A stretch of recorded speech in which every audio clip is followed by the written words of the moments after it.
அனைவரும் வணக்கம். தெய்வீக பலன்கள் சேனல் சார்பாக தங்களை அன்புடன் வரவேற்கிறோம்.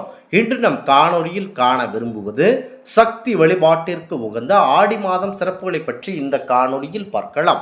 வாருங்கள் காணொளிக்கு செல்லலாம். மறக்காமல் ஒரு சப்ஸ்கிரைப் செய்யவும். ஆடி மாதத்தில் அம்மனுக்கு கூழ்வார்க்கும் திருவிழா கோலாகலமாக சிறப்பாக நடைபெறும் என்பதில் எந்தவித மாற்று கருத்தும் இல்லை. ஆடி மாதம் அம்மனுக்கு உகந்த மாதமாகவே இருக்கிறது. இந்த மாதத்தில் அனைத்து அம்மன் கோவில்களிலும் மற்றும் மாரியம்மன் கோவில்களிலும் தேர் திருவிழா, தீமிதி திருவிழா என அனைத்து விதமான திருவிழாக்களும் விமர்சையாக நடைபெறுகிறது. வரிசையாக இந்த மாதத்தில்தான் குலதெய்வ வழிபாடு, இஷ்ட தெய்வ வழிபாடு, கிராமப்புற எல்லை தெய்வ வழிபாடு, சிவ வழிபாடு, சக்தி வழிபாடு, திருமால் வழிபாடு, மகாலட்சுமி வழிபாடு, சர்ப்ப வழிபாடு மற்றும் கழுகு வழிபாடு, அனைத்து விதமான வழிபாடும் இருக்கிறது என அனைத்து தெய்வத்திற்கும் உகந்த மாதமாகும் மற்றும் ஏற்ற மாதமாகவும் ஆடி மாதம் திகழ்கிறது. ஆடி மாதத்தில் தட்சாயணம் தொடங்குகிறது. தட்சிணாயனம் என்பது சூரிய பகவான் வடதிசைக்கு தென் திசையை நோக்கி பயணம் செல்லும் காலமாகும். இந்த மாதம் தொடங்கி மார்கழி மாதம் வரை 6 மாதங்களை கொண்டதாகும். இந்த காலம் முழுவதும் தேவர்களுக்கு இரவு பொழுதாக கருதப்படுகிறது. இந்த புண்ணிய காலத்தில் நதிகளில் நீராடுவதும் மிக விசேஷமாகும். ஆடி மாதத்தில் ஆடிப்பெருக்கு, ஆடி அமாவாசை, ஆடி பூரம் மற்றும் இது எல்லாம் ஆடி 18 போன்றவை அனைத்தும் மிக சிறப்பாக கொண்டாடப்படும் சிறப்பு வாய்ந்த நாளாகவே இருக்கிறது. சக்தி வழிபாட்டிற்கு உகந்த நாளாக இருப்பதால் இந்த வழிபாடை மேற்கொள்பவர்களுக்கு அனைத்து விதமான நன்மைகளும் பெறும் என்பது நம்பிக்கையாகும்.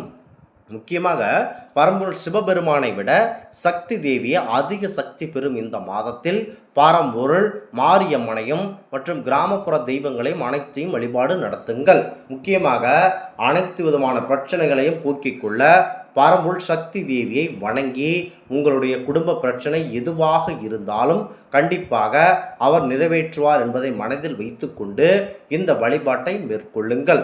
முக்கியமாக இங்கு சர்ப்ப வழிபாடு, அதாவது நாகதோஷம் உள்ளவர்கள் நாக சதுர்த்தி மற்றும் கருட பஞ்சமி அனைத்தும் இந்த மாதத்தில் வர இருக்கிறது. கருடருக்கு உகந்த இந்த பஞ்சமி நாட்களில் கண்டிப்பாக கருட பஞ்சமி நாட்களில் பரம்பொருள் விஷ்ணு பெருமானையும் சக்தி தேவியையும் மற்றும் மகாலட்சுமி தேவியும் வழிபாடு நடத்துவது சாலச் சிறந்ததாகவே பார்க்கப்பட்டு வருகிறது. இந்த ஆடிப்பட்டம் தேடி விதை என்பார்கள். அதுபோலத்தான் ஆடி மாதத்தில் விதைப்பதற்கு முக்கியமான நாளாகவே பார்க்கப்படுகிறது. இந்த நாட்களில் கண்டிப்பாக எதை விதைத்தாலும் அமோக விளைச்சல் உண்டாகும் என்பது நம்பிக்கையாகும். ஆறுகள், ஏரிகளில் புதிய நீர் வரத்து அதிகமாக இருக்கும் இந்த காலகட்டத்தில் நல்ல ஒரு மகிழ்ச்சிக்காகவே இருக்க வேண்டும். இந்த ஆடி அமாவாசை நாட்கள், அதாவது பித்ருக்கள் சாபம் நீங்க பெரியோர்கள் அவர்கள் இந்த ஆடி அமாவாசை நாட்களில் வீட்டுக்கு வருவார்கள் என்பது ஐதீகமாகும். இந்த மாதத்தில் கண்டிப்பாக இந்த அமாவாசை நாட்கள் வீட்டு வெளியில் இந்த பெண்கள் யாரும் கோலம் போடக்கூடாத அமாவாசை நாட்கள். மிக முக்கியமான அமாவாசை என்றால் அது ஆடி அமாவாசையாக பார்க்கப்படுகிறது. இந்த அமாவாசை நாட்கள் உங்கள் வீட்டில் கண்திருஷ்டி தோஷம் மற்றும் எதிரிகளின் பிள்ளை சூனியம், ஏவல், அனைத்து விதமான கஷ்டங்கள் ஏதேனும் இருந்தாலும் கண்டிப்பாக பரம்பொருள் சிவபெருமானை விட சக்தி தேவிக்கு அதிக சக்தி இருப்பதினால் நீங்கள் சக்தி தேவியும் மாரியம்மனையும் குல தெய்வத்தையும் தாராளமாக வழங்கலாம். எவர் ஒருவர் உங்களின் வளர்ச்சி பிடிக்காமல் பில்லி சூனியம் போன்ற தீய சக்திகளில் ஈடுபடுகிறார்களோ அவர்களை நீங்கள் நினைத்து வேண்டிக் கொண்டாலே போதும். சக்தி தேவியானவர்கள் அவர்களை இழுத்து துன்புறுத்துவாள் என்பது ஐதீகமாகும்.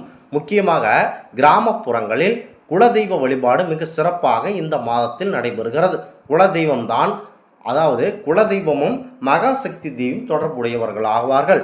சக்தி தேவியை பரம்பொருள் சிவபெருமான் அவர்கள் ஒரு அசுரனை அழிக்க சென்றபோது பரம்பொருள் ஐயனாரை சக்தி தேவிக்கு பாதுகாப்பாக உருவாக்கினார்.